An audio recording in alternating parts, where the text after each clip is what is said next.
Praise the lord. దేవునికి మహిమ కలుగునుగాక. స్వచిత్తము, దైవచిత్తము.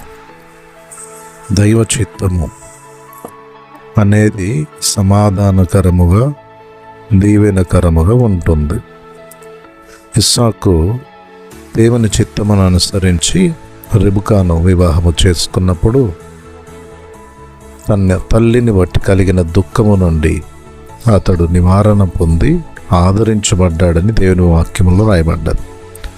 కానీ అదే ఇస్సాకు మరి ఇద్దరు స్త్రీలను పెళ్లి చేసుకున్నప్పుడు వారు అతనికి మనోవేదనను కలగచేశారని దేవుని వాక్యములు స్పష్టముగా రాయబడ్డది.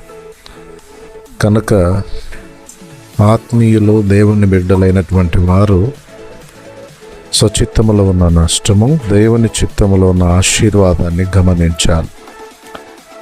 నీ చిత్తము చేయుటయే నాకు సంతోషకరమని కీర్తన భాగములో వ్రాయబడిన మాటను బట్టి దేవుని చిత్తమును చేయుటలో మనం ఆనందించగలిగితే మనల్ని బట్టి కూడా దేవుడు ఆనందిస్తాడు. మన జీవితంలో దేవుడు తన చిత్తాన్ని జరిగించి తన ఘనమైన నామమునకు మహిమ తెచ్చుకుంటాడు.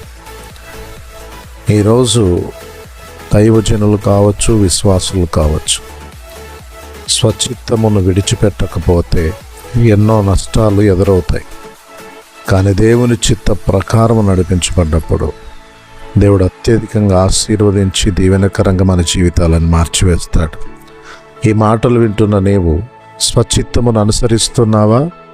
దేవుని చిత్తమును చేయుటకు నీవు దేవునికి అప్పగించుకుంటున్నావా? పరీక్షించుకో. దైవ చిత్తం చేయనట్లు నువ్వు దేవునికి సమర్పించుకో. తద్వారా దేవుని నిన్ను ఆశీర్వదించి తన ఘనమైన నామమునకు మహిమ కలుగునట్లు నీ జీవితాన్ని అనేకులకు ఆశీర్వాదకరంగా చేస్తాడు. ప్రభువు నిన్ను దీవించునుగాక. ఆమేన్.